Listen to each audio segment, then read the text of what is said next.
Hey guys, Chris here. I'm back with the seventh part now of my CD collection. This one I was kind of relieved at because there were like two bands in this stack that make up a pretty significant chunk of the entire lot that I'm showing you today. Um, which is going to happen from time to time, but it's just like, I don't know, like apparently a lot of my A's, with the exception of some, one or two bands, all seem to be one or two albums for the most part by each different band. And it was not that this was feeling like a drag, because it's always fun talking anything about music, but it was just kind of like I felt like I was making no progress. So this one, I don't know, I just felt like I could take a big chunk out of it, like, and just feel like I'm making some progress. But I don't want to make you guys feel like I don't enjoy this, because doing this YouTube channel has helped me in a lot of ways. One, just finding new music. It's kind of hard to do at this point because I have so much music and I listen to so many things that it's hard for me to find some new stuff. But you'd be surprised. There's always, some underground thing, when you're in this genre that you've never heard of.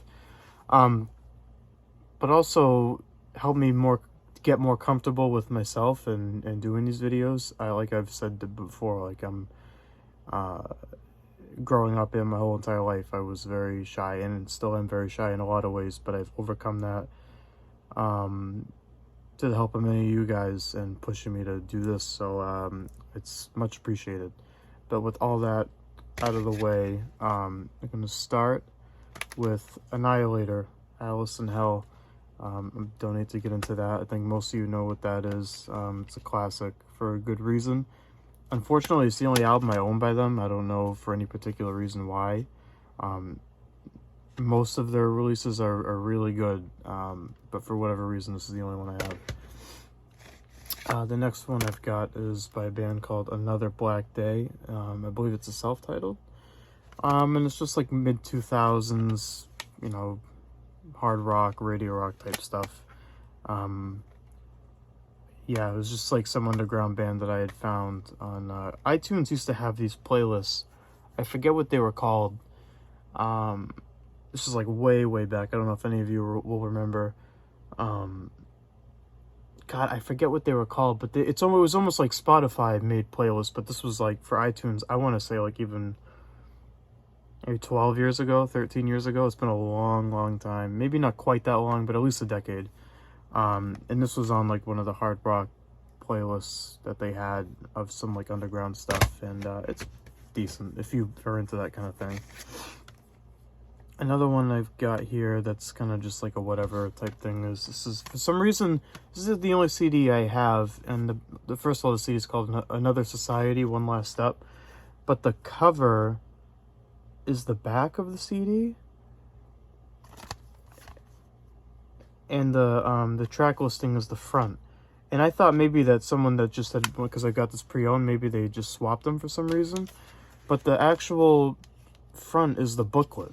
So I've never seen that before, where the track listing and the barcode's on the front. I don't know if anybody else has ever seen that, but that's the album cover. And this is just like 90s, it's almost like a mix between, it's like if Helmet like really like dove deep into like grunge and that sound. It reminded me a lot of Helmet. That's like the one thing that really stuck out to me. But kind of like, I don't know, it's hard to explain. If you're into that kind of music, you'll probably dig it. It's like, yeah, like Helmet. It also reminded me of Smile Empty Soul, if anybody's familiar with them. Just like, I don't know, like grunge type stuff. Yeah, I don't know. If you're into that kind of stuff, you might like it. If not, then don't bother. This one I'm not exactly sure how to pronounce. Antaeus, I believe. And the album is called, it's not in English, of course, De Principi Evangelicum. Sure. This is some really nasty black metal. The case is all messed up. Yeah, the case is all messed up. But it's almost at borderlines on like war metal. I mean, this stuff is really nasty. The drums are like super duper sloppy, but it works.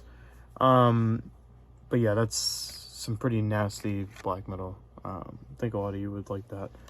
The next thing I got is Anti-Gamma. I don't know if that's how you say it. Anti-Gamma, I'm not sure. Resonance. It's one of the few grindcore albums I actually do have. I've said before, I'm not the biggest fan of grind, but this is an alright album. I think I got this in some kind of like 10 CD grab bag or something. Alright, and the next little bit of a stack here is all by the same band, and that is a legendary band. I will say this, I'll get the bad stuff out of the way first. It's Anthrax is the band. I was thinking about this earlier when I was thinking about recording this video today. I don't even know if they'd make my top 10 thrash bands ever. I'm not the biggest Anthrax fan. I like a lot of it a lot. But I don't know if anybody else agrees. I would not consider them, like, I don't know how they got pushed into that big four of American thrash metal bands. To me, I mean, granted, like, Metallica and Slayer are nothing alike. And, you know, like, a lot of, like, those bands, like, don't have a lot in common, I guess. I mean, Megadeth and Metallica are pretty similar, obviously, but, like, they all have their different elements. But at least, like, I don't know what it is. I don't know. I never knew how to put it into words, because while I dig Anthrax, I just think they're so much unlike Megadeth, Slayer, and Metallica. I don't know how they got pushed into that big four thing. Like, I would much rather have seen Testament get that push, or, I mean, really anybody. Out of this little, you know, a period of time, Anthrax is probably my least favorite of the thrash bands. That being said, I like them a lot. You know, I don't mean to shit on them. They're just, I don't know. Maybe someone in the comments who was around in that time could tell me why. Like, I know they were big on the radio, like, maybe not on the radio until later, a little bit later on in their career, but I don't know. Exodus would be another one I'd probably put in the big four over them. I don't know. So, but that being said, like I said, not to shit on them, because I do enjoy them quite a bit. First one I have is State of Euphoria, which might be my favorite one. I'm not sure. It'd be close. And then I have Stomp 442. This was in the mid-90s. I think it's a different vocalist, if I'm not mistaken. Let me see.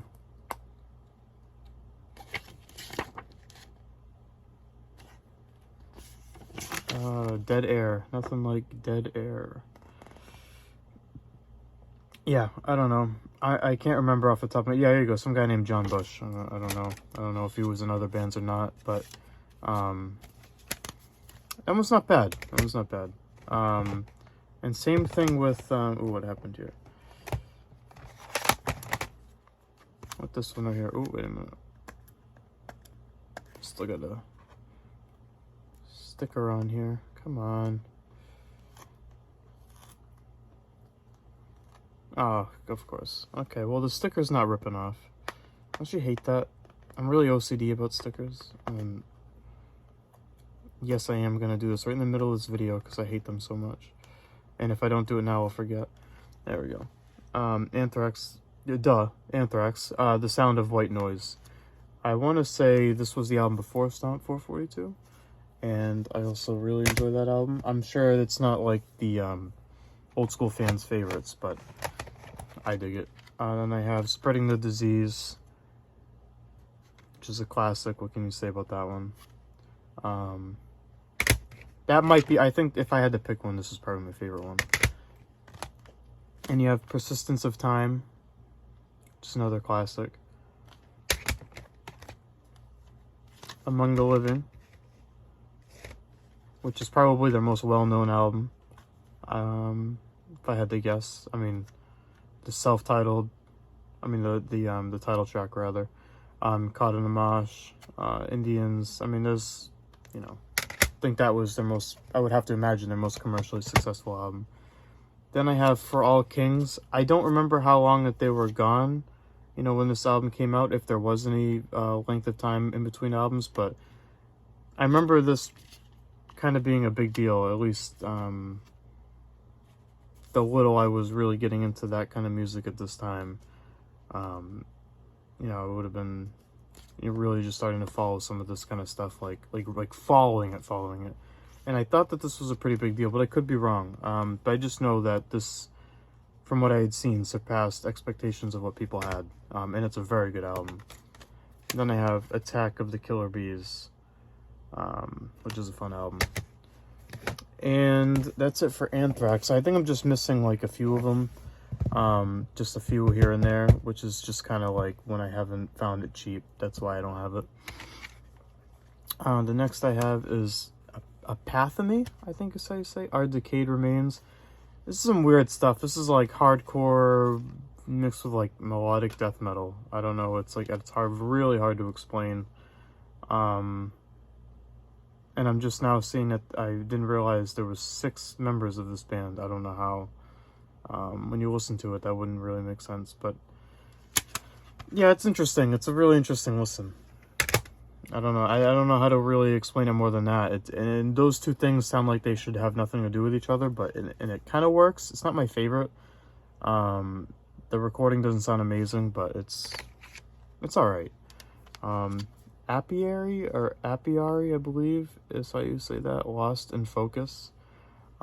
This is like your run-of-the-mill, like mid-2000s metalcore, mathcore type stuff. I'm not the biggest fan. I used to like this stuff a lot. Just doesn't really do much for me anymore. Then I have Apocalyptia, Inquisition Symphony. I really have to be in the mood for them, but when I am in the mood for them, they have some really cool music. I was first introduced to them through I think they had one full album that was just, or maybe it's this one. No, it wasn't this one. Well, there's mostly Metallica songs in here. They did one Metallica album all the way through, I'm pretty sure, and that's the first I had heard of them. But they're really cool. They do a lot of covers and original stuff too of metal songs on violins and cellos and whatever the hell else they have. I don't know. I don't know enough about that kind of music. Then I have Apocryphal, I guess. Interior Chaos. This is some kind of cool symphonic black metal. Kind of gets a little bit over the top in spots, but it's pretty good stuff.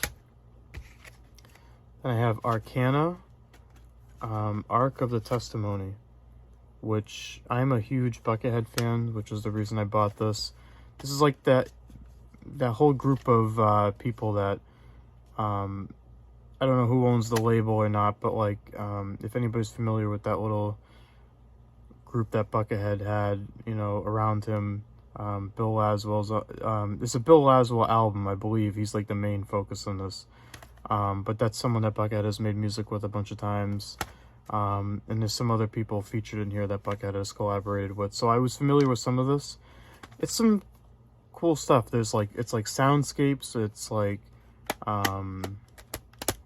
jazz, like just straight up jazz, and then there's the tracks that Buckethead are on, which are just kind of like Buckethead songs essentially.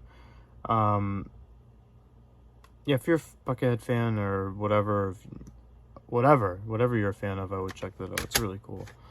And then the next few are another band, all from the same band, which would be Arch Enemy. So I have Stigmata, which I believe was the first album I had heard from them, and it's one of their earlier albums, and I somehow was the first one I had heard. Then I have Will to Power, which was 2017, I believe. Then I have Anthems of Rebellion, which is a pretty horrendous album cover. Then I have Chaos Legions, War Eternal, Wages of Sin, which, let me see, so 2002. Yep. And Doomsday Machine. I'm not the biggest Arch Enemy Fan. The reason I have all those is because you can usually find their stuff pretty cheap. Can I help you? And yeah, so I've gotten all those pretty cheap. I think I got the majority of them in like one lot, and I think I only had Stigmata and Chaos Legions, and I believe I got the rest in like one lot, and it was like $20 on eBay. So I mean, they're not my favorite. I don't know. I don't know if they're kind of overrated in my opinion. I don't know. They just seem pretty like average. I don't know. They don't do anything spectacular to me to really stick out among, you know, other melodic death metal bands. I think they're kind of just, they are what they are. Not that that's bad, but I don't rarely ever listen to them. But that's just me. And then the last two things I got here are both from the same band, and it's Archgoat, which is a really awesome black and death metal band. So I have the Luciferian Crown, if I can get that out without some bumbling over it, and the Light Devouring Darkness. And they're a really nasty band. I had just recently heard of them, I would say within the last couple of years. Yeah, if you haven't heard of Archgoat, then I don't know what to tell you. They're one of my favorite modern black and death. They lean, I think, more on the blackened side, but they're one of my more favorite modern bands. Even though I know they're not modern, but you know, one of the bands that are still going, they're still one of my favorites. And that's all I got for you this time.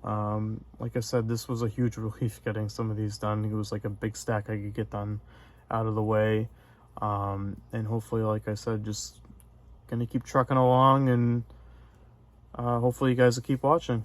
Alrighty, that's all I got for you. Until next time, bye-bye.